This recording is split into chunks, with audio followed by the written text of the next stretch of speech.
Hi guys, welcome back to the channel, welcome back to Saving Salvage. As you can see behind me, the S3 is on the ramp, and that is because in today's video we are going to be going to do a service, and hopefully if I've got time I'm going to do the inner and outer CV boots on the front axle as well, and also hopefully fit the rear level sensor.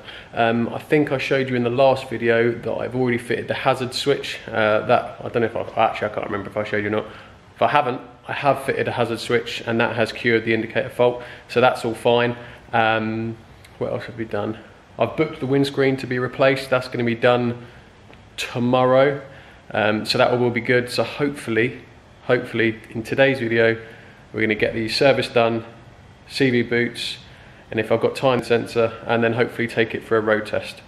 So as always guys, if you do like these videos, please do give it a thumbs up and subscribe if you haven't already, and also please head over to my Instagram channel page as well, which is saving_salvage, just for basically a few updates in between videos. Right, so let's crack on with the service. Right, so here is my spankly clean engine bay. Right, so today we're just going to do a basic oil and filter change. Just doing that today, just so I can start driving the car down the road.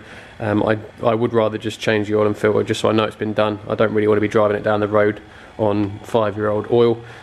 So we will be changing the air filter, spark plugs at some point, and we'll also be doing the brake fluid as well. But for now, I just want to get it so we can drive it down the road, which is just an oil and filter change. And I'm also going to check the cam belt as well. I just want to make sure that's not perished and it's not going to snap when we drive down the road. So let's crack on and get the engine cover off. And first thing I might as well do is check the cam belt, so we'll do that first.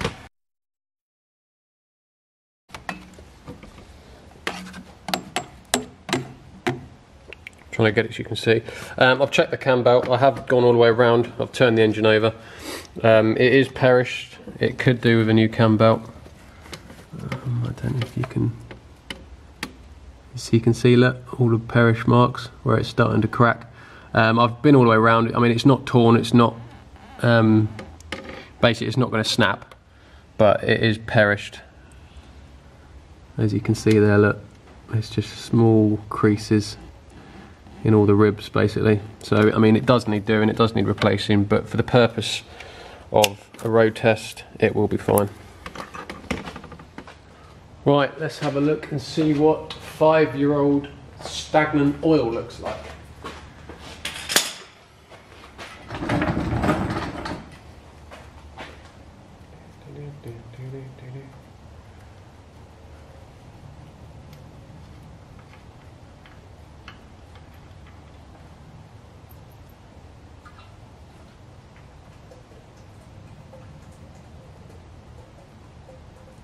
Weirdly, it just looks like oil, and it's not even that dirty. It's kind of a browny.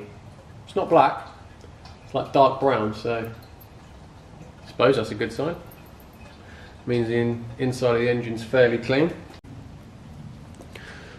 Don't want to get the camera too close because I don't want to get oil on it. But now we're going to go for the oil filter, which is just at the front of the engine on the underside. Easiest to use a strap because you can't actually get, there's pipes in the way. Quite difficult to get much else in there. Luckily a moron hasn't done it up and done it up way too tight, so that's come undone nice and easily. Right, now the sump bung is dripping. I'll just stick this back in.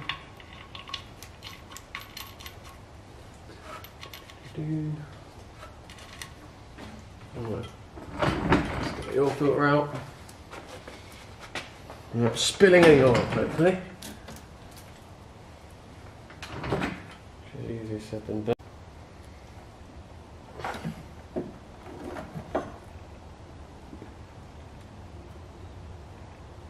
Yeah, the oil's not that black.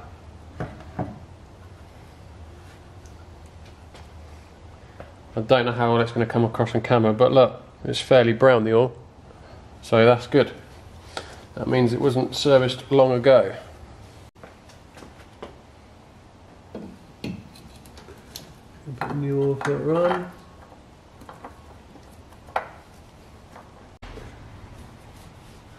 Clean the pipes. Just make sure you've got all the oil off the pipes that the oil's dripped onto.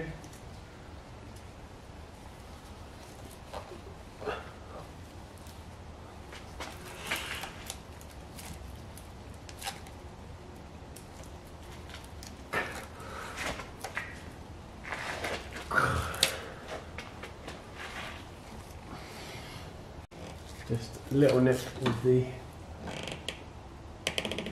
there you go, that's it. So they shouldn't be that tight. People do them very tight. And they're an absolute nightmare to get off sometimes. Torqued this bung, but I've done enough of these to know how tight the torque is. I think it's 25 Newton meters, I can't remember now. I just know off the top of my head how tight it is.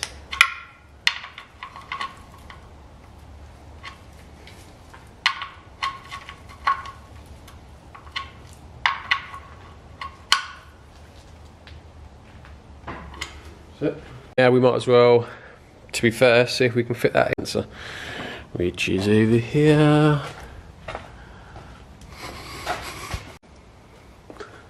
Here it is, look, this is the critter. So the interesting thing is going to be trying to get that off of there.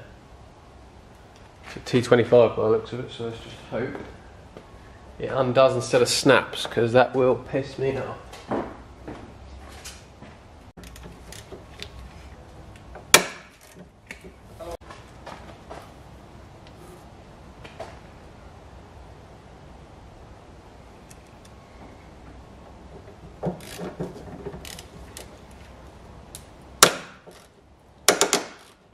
God.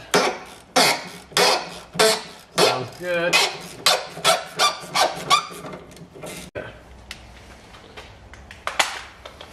You can see here, look. Oh, where's the camera? There's the damaged part. So that's all it is, look.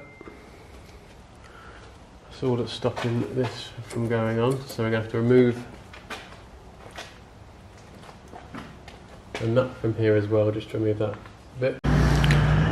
Right, so there we go, that is the rear level sensor done. As you can see here, it wasn't actually too much of a pain in the arse. Got the new controller on with the new arm. All in position and all done. And that was a grand total of £12 for a genuine second-hand unit with control arm. And there we go, that's all that done. So on to one of the CV boots. I'm going to go hardest first.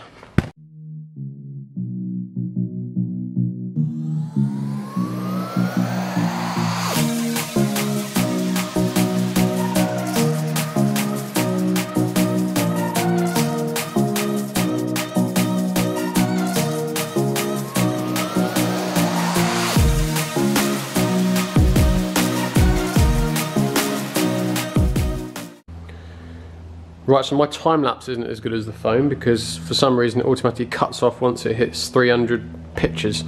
So you didn't actually see the last about 30 seconds of me pulling the drive shaft out, but she is out, come out really easily, and even those nuts even came undone without snapping. So this car is literally a miracle at the minute. So fast forward to the drive shaft, we have got it in bits. There'll be no driving today and the car will be stuck on the ramp for the rest of this video because, shock horror, I got the wrong parts. So the inner CV boot is fine. That's literally identical to the old one, but the outer one is completely wrong, too small, and it's made of plastic instead of rubber, so that's no good at all. And also, while I was taking off the drive shaft, I did actually see a very small split in the outer CV boot as well. So I have now just ordered 2 new outer CV boots to replace the one wrong one I got delivered. So I'm gonna have to now wait until tomorrow for them to turn up. So for the minute, the drive shaft is stuck like that. But at least it will have 2 new CV boots on it and a new one on the offside front as well. So just to recap, because we're going to have to wrap this video up here today because I have nothing else to do, I'm waiting for parts. So as a recap, we have fitted the level sensor, that's all done. So that should be sweet. I've booked the windscreen to be replaced tomorrow, so I'm going to have to get a wriggle on and hope these parts turn up nice and early, otherwise he'll have to come in here and do it on the ramp. Got this drive shaft out, come out really easily, just waiting for CV boot, so that wasn't too much of a ball ache. So that's all, excuse me, that's all good. Drained the oil and filter. Oil was nice and, well, not nice and clean, but it wasn't dirty, it wasn't sludgy, so that was nice. And the hazard switch is also done as well. So we are nearly there. Right guys, we're going to have to leave the video there unfortunately, because I'm waiting for parts that turned up were incorrect, and also while I was stripping the near side front drive shaft, the other outer CV boot had a slight nick in it as well. So while I've got it apart, and for the sake of the cost of a CV boot, just replace it as well. So I am now awaiting parts. Sorry, it is the next day. I've come back in because I'm still getting used to filming on a camera now, because now I've got an SD card instead of just plugging my iPhone in, and I keep leaving the SD card in the camera, going home to edit the video, and then realise I've left the SD card in the camera. So I've had to finish this bit of filming today. So as it's the next day, and I said the windscreen was being fitted yesterday, the windscreen has been fitted. We'll have a look. The guy has just left, he's just fitted it, so there we go. Nice, brand new windscreen, all fitted, which is another thing ticked off the list. So, as always guys, thank you very much for watching, and we've got quite a lot of nitty gritty bits done. Windscreen's done, hazard switch done, rear xenon sensor is done, CV boots a lot easier, well the near side one anyway, a lot easier to take apart than I thought. So that's nearly done, so we are nearly there. So, as always guys, thank you very much for watching, and I'll see you in the next video. And by the way, yes, I know I haven't put oil in it. Bye.